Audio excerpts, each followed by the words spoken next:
ಯಾರ ಬಗ್ಗೆನೂ ಯಾರ್ದೋ ಆಸ್ತಿನ ಯಾರ್ದೋ ಖಾತೆ ಮಾಡ್ಲಿಕ್ಕೆ ಯಾವನ್ರಿ ನಿಮ್ಗೆ ಅಧಿಕಾರ ಕೊಟ್ಟಿದ್ದಂಥವನು? ಬಡವರ ಆಸ್ತಿನ ಲೂಟಿ ಮಾಡ್ಕೊಳ್ಳೋದಕ್ಕೋಸ್ಕರ ಬಂದಿದ್ದಾರೆ ನೀವು ಇಲ್ಲಿಂದ ಚಿಕ್ಕಬಳ್ಳಾಪುರದಿಂದ. ಇಲ್ಲಿ ಜಾತಿ ಹೆಸರು ಹೇಳ್ಕೊಂಡು ರಾಜಕಾರಣ ಮಾಡ್ತೀರಲ್ರಿ. ರಾಜಕಾರಣ ಮಾಡೋದಾದ್ರೆ ನೀವು ರಾಜೀನಾಮೆ ಕೊಟ್ಟು ಬಾ ಫೀಲ್ಡ್ಗೆ, ರಾಜಕೀಯ ಬೇಡ ಅನ್ನೋದಿಲ್ಲ. ಅದು ಬಿಟ್ಬಿಟ್ಟು ನೈಜ ಫಲಾನುಭವಿ ಇರ್ತಕ್ಕಂಥ ಫಲಾನುಭವಿ ಇದ್ರೂ ಕೂಡ, ಅವ್ರ ವಂಶಸ್ಥ ಇದ್ರೂ ಕೂಡ ಯಾರೋ ಫೇಕ್ ಆಂಧ್ರ ಪ್ರದೇಶದಿಂದ ತಗೊಂಡು ಬಂದಿರೋ ದಾಖಲೆಗೆ ನೀನು ಖಾತೆ ಮಾಡ್ತೀನಿ ಅಂದ್ರೆ ಎಷ್ಟು ಧೈರ್ಯ ಇರಬೇಕು ನಿನಗೆ? ಎಷ್ಟು ತಗೊಂಡಿದ್ದೀಯ ಹಣ? ಇದನ್ನ ಸ್ಪಷ್ಟೀಕರಣ ಕೊಡಬೇಕು. ನಾನು ನಿನ್ನೆ ಲೋಕಾಯುಕ್ತಕ್ಕೆ ಕೊಟ್ಟಿದ್ದೀನಿ ಕೇಸು. ಮಾನ್ಯ ಜಿಲ್ಲಾಧಿಕಾರಿಗಳಿಗೆ ಕಂದಾಯ ಮಂತ್ರಿಯಿಂದ ಪತ್ರ ಬಂದಿದೆ. ಇದನ್ನ ಸಮಗ್ರ ತನಿಖೆ ಮಾಡಿ.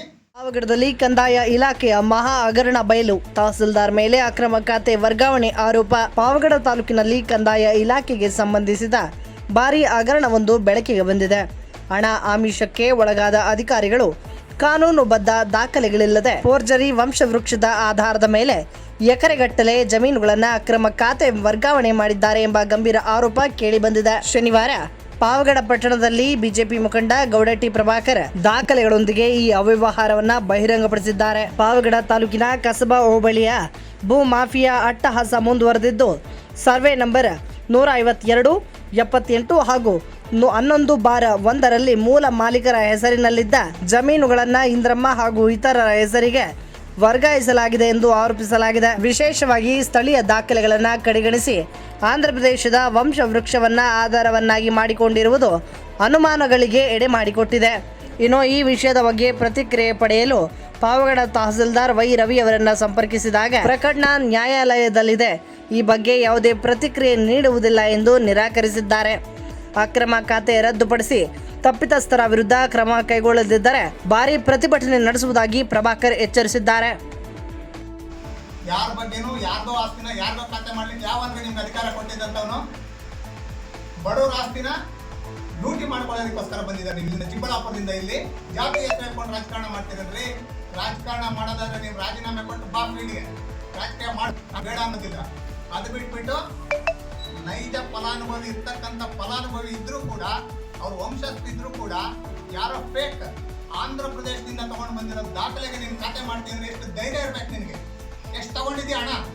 ಇದನ್ನ ಸ್ಪಷ್ಟೀಕರಣ ಕೊಡಬೇಕು. ನಾನು ನಿನ್ನೆ ಲೋಕಾಯುಕ್ತಕ್ಕೆ ಕೊಟ್ಟಿದ್ದೀನಿ ಕೇಸು.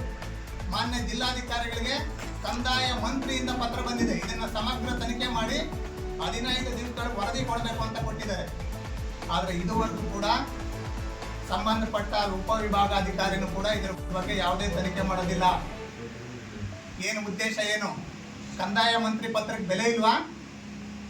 ಮತ್ತೆ RI VA ಎಲ್ಲ ಸೇರಿ ಒಂದು ಅಕ್ರಮವಾದ ಭೂ ಸ್ವಾಧೀನ ಅಂದ್ರೆ ಏನಿದು ಭೂ ಮಾಫಿಯಾದ ತೊಡಗಿಸ್ಕೊಂಡಿದ್ದಾರೆ.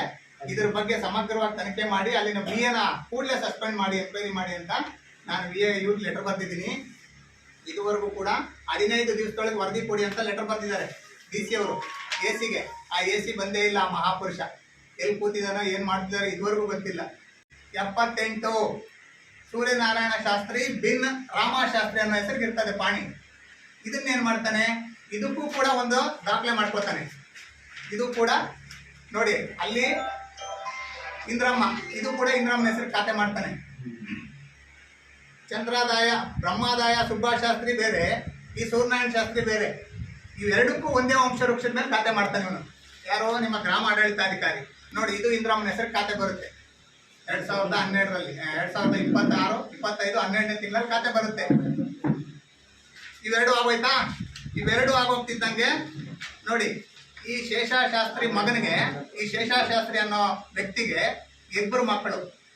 ಒಬ್ಬ ನರೇಶ, ಇನ್ನೊಬ್ಬಕ್ಕೆ ನಿರ್ಮಲಾ ಅಂತ.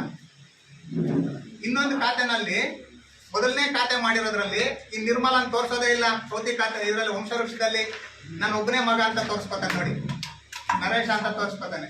ಆದ್ರೆ ಸರ್ಕಾರಿ ದಾಖಲೆಗಳ ಪ್ರಕಾರ 3 ಜನ ಮಕ್ಕಳು ಅವನಿಗೆ, 2 ಮಕ್ಕಳು. ನೋಡಿ, ಇದು ಯಾವುದು ಪರಿಶೀಲನೆ ಮಾಡಲ್ಲ, ಸೀದಾ ಹೋಗಿ ಏಕಾಏಕಿ ಖಾತೆ ಮಾಡ್ತಾನೆ. 2 ಖಾತೆ ಆಗೋಯ್ತು. ಇವ್ರು ಯಾರು? ಆಂಧ್ರ ಪ್ರದೇಶದ ವನ್ನಂಪಲ್ಲಿ ಹತ್ರ ಇರ್ತಕ್ಕಂಥ ನರಸಾಪುರದವ್ರು. ಇವರು ಆಂಧ್ರದವರಿಗೆ ಈ ಜಾಗಕ್ಕೂ ಸಂಬಂಧವೇ ಇಲ್ಲ. ಇದು ಇನಾಮ್ ಲ್ಯಾಂಡ್ ಮೂಲ.